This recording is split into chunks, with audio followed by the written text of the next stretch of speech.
Salut à tous, pour ce troisième test vidéo, je vous propose de découvrir la Arc Tide dans sa version Silver. Donc c'est une petite montre à quartz avec un design minimaliste, plein de petits détails sympas que l'on trouve sur pas mal de sites aux alentours de 200 € environ. Et voilà, c'est parti.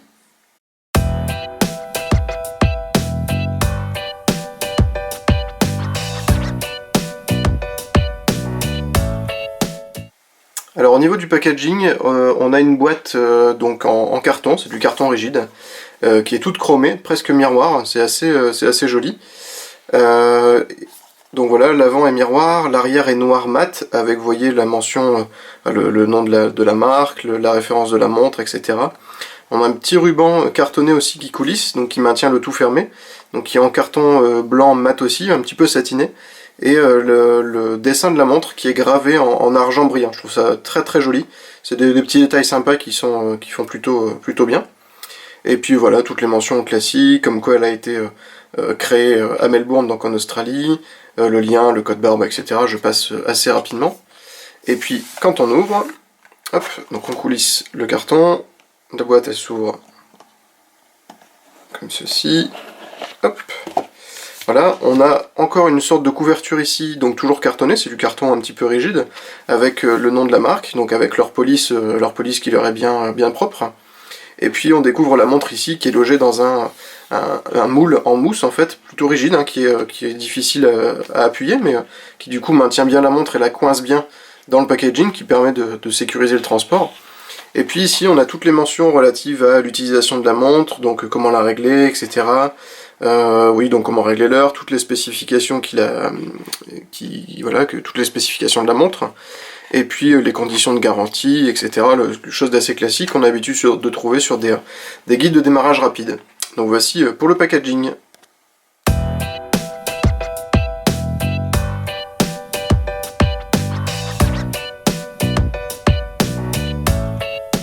Hop, alors la montre, la voici. Donc on a une montre plutôt minimaliste, avec un boîtier en acier, un cadran avec recouvert d'un verre en saphir, et un bracelet en cuir véritable, donc c'est du cuir Orwin.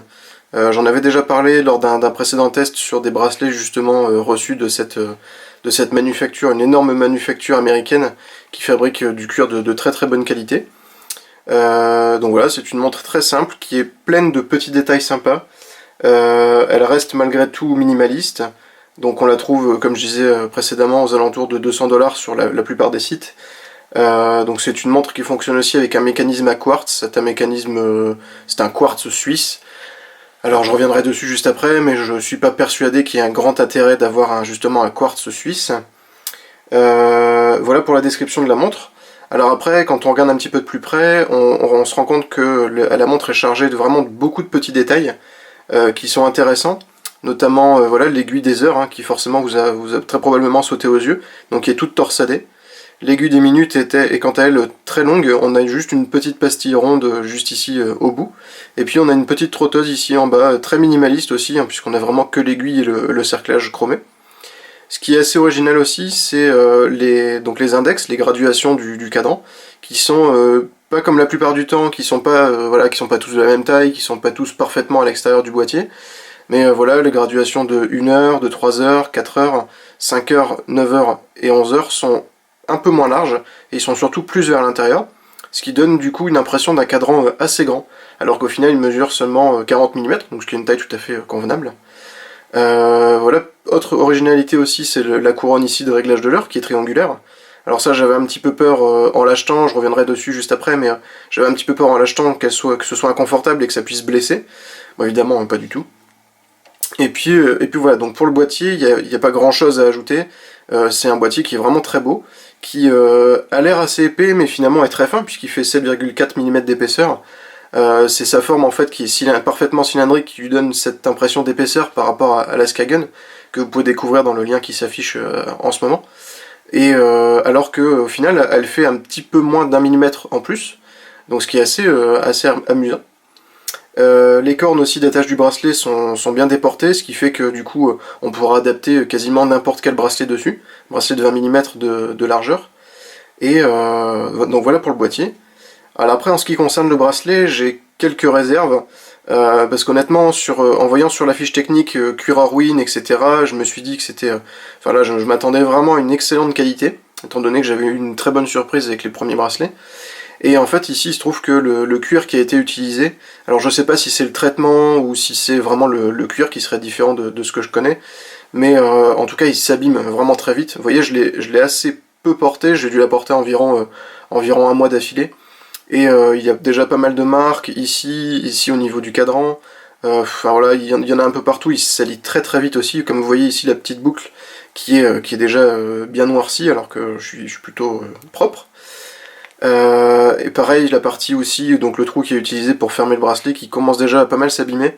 Alors j'ai peur que dans le temps, du coup, il soit... voilà, ça s'arrache complètement, ou enfin que ce soit déformé, donc c'est quand même assez dommage, surtout à cette gamme de prix. Et alors ce qui est assez joli, c'est l'impression du logo ici au bout, donc qui est littéralement gravé dans le cuir. Sauf que en fait cette partie-là, elle est déjà aussi bien salie. On a une belle rayure en plein milieu qui a été faite simplement avec un coup d'ongle. Et enfin voilà, c'est vraiment très facile, du coup beaucoup trop facile à abîmer. Et j'ai peur que le bracelet vieillisse assez mal. Après, au niveau de l'arrière, il n'y a pas grand chose à dire, hein. C'est un bracelet, voilà, c'est très lisse. Il s'avère plutôt confortable, ça je reviendrai dessus juste après. Le petit tampon ici sur l'origine du cuir, plutôt joli, hein, c'est très fin, voilà, ça ajoute une petite touche un petit peu traditionnelle, un peu rustique au bracelet. La boucle, quant à elle, s'utilise très bien, elle est en acier brossé, poli, voilà, du coup c'est pas clinquant, c'est assez sympa.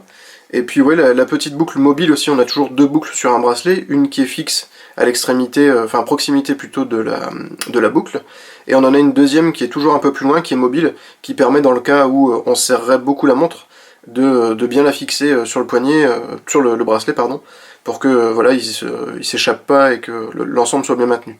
Et donc ce qui est assez original, c'est que cette deuxième boucle ici, elle est métallique. Souvent c'est deux boucles en cuir, et voilà, ici ils ont fait le choix du métal, c'est plutôt joli. Et même la boucle, vous voyez, hop, le temps de la mise au point, vous voyez, elle s'est déjà pas mal abîmée, donc c'est assez dommage. Vraiment, je suis très soigneux avec mes montres, et là elle s'avère du coup fragile.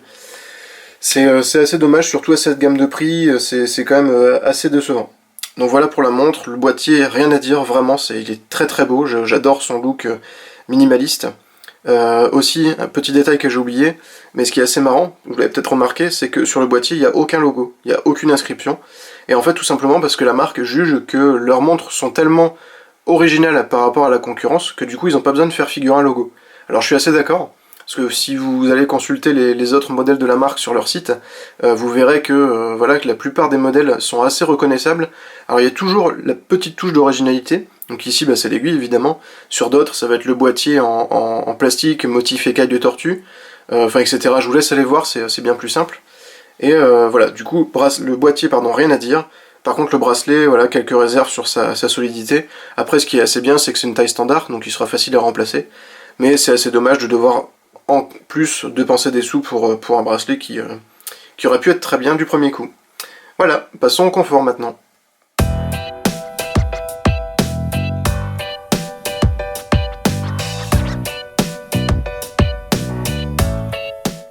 Alors au niveau du confort, ça va être très rapide.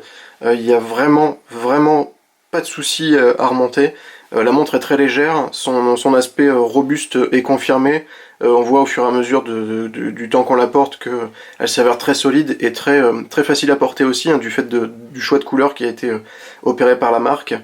Le boîtier est plutôt fin, hein, comme je disais précédemment, il fait 7,4 mm d'épaisseur, donc ce qui lui permet de le glisser assez facilement sous une manche de chemise ou de pull ou quoi que ce soit.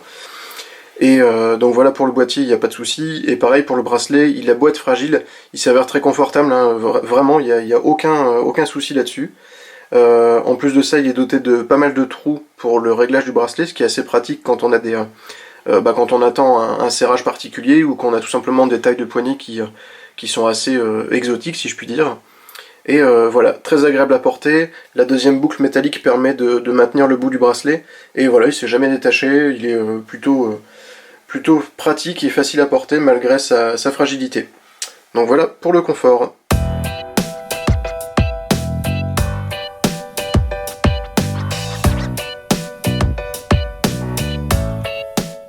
Alors Alors au niveau de la qualité de fabrication, tout comme pour le confort, il n'y a pas vraiment de point négatif.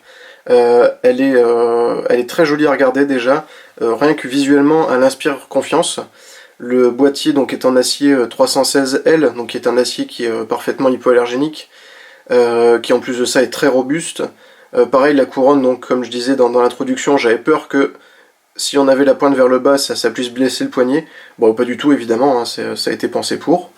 Donc au niveau de la qualité de fabrication, j'ai aucun problème à remonter.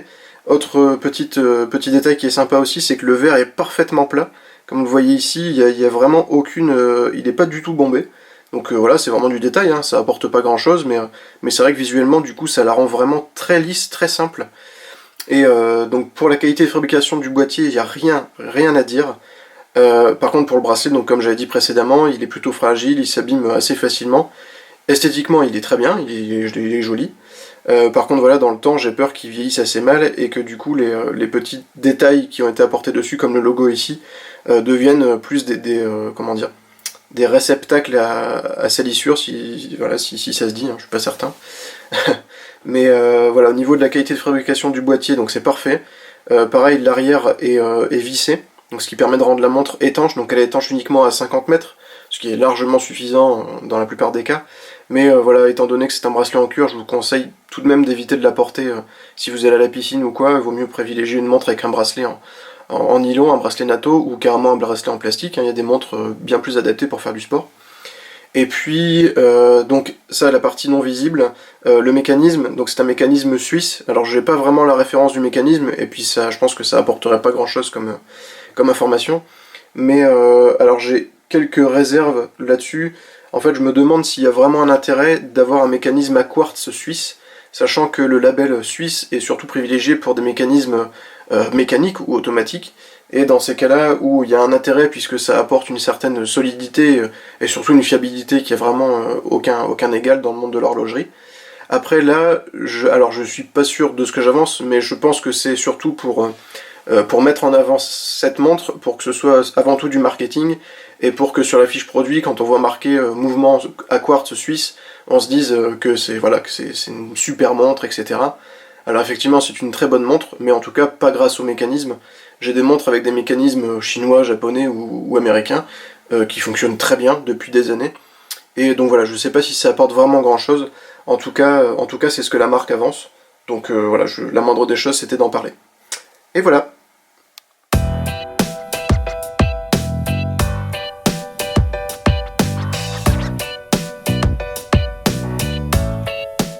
Alors pour conclure sur cette Arc Tide, on va dire tout simplement que c'est une bonne montre, c'est même une très bonne montre, que la marque australienne a fait du très bon travail.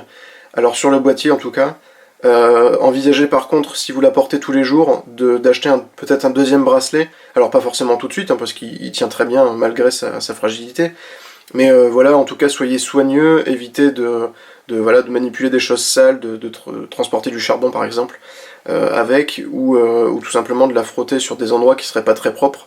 Après, avec un minimum d'entretien, il vieillira logiquement plutôt pas mal. Donc voilà, si vous la trouvez aux alentours de 200 € comme ça a été le cas pour moi, c'est une très bonne montre, sachant qu'elle qu'il y a quand même un gros travail sur le design et que c'est une marque qui est en pleine évolution, hein, vraiment leur vente augmente beaucoup. Par contre, si elle est un peu plus chère, voilà, ça peut peut-être s'avérer un peu élevé, étant donné que le bracelet sera remplacé et que pour un bracelet de qualité, il faudra compter environ, on va dire, une quarantaine d'euros pour avoir quelque chose qui vous plaît. Ça peut être un frein. Après, ça reste vraiment une très bonne montre. Si vous aimez son design, puisque c'est surtout son gros point fort, allez-y, il n'y a pas de doute à avoir. Vous pouvez la commander sur pas mal de sites, je vais vous mettre des liens dans la description. Et donc voilà pour cette Arc. J'espère que cette vidéo vous a plu. Si ça vous a plu, je vous invite à découvrir les autres vidéos donc, de ma chaîne. Et puis n'hésitez pas à la partager sur les réseaux sociaux, à aller aimer ma page Facebook, j'y partage pas mal d'actualités. Et puis visitez mon site aussi, hein, tant qu'à faire, ça peut être très bien. Et puis voilà, je crois que j'ai tout dit, j'ai rien oublié. À bientôt!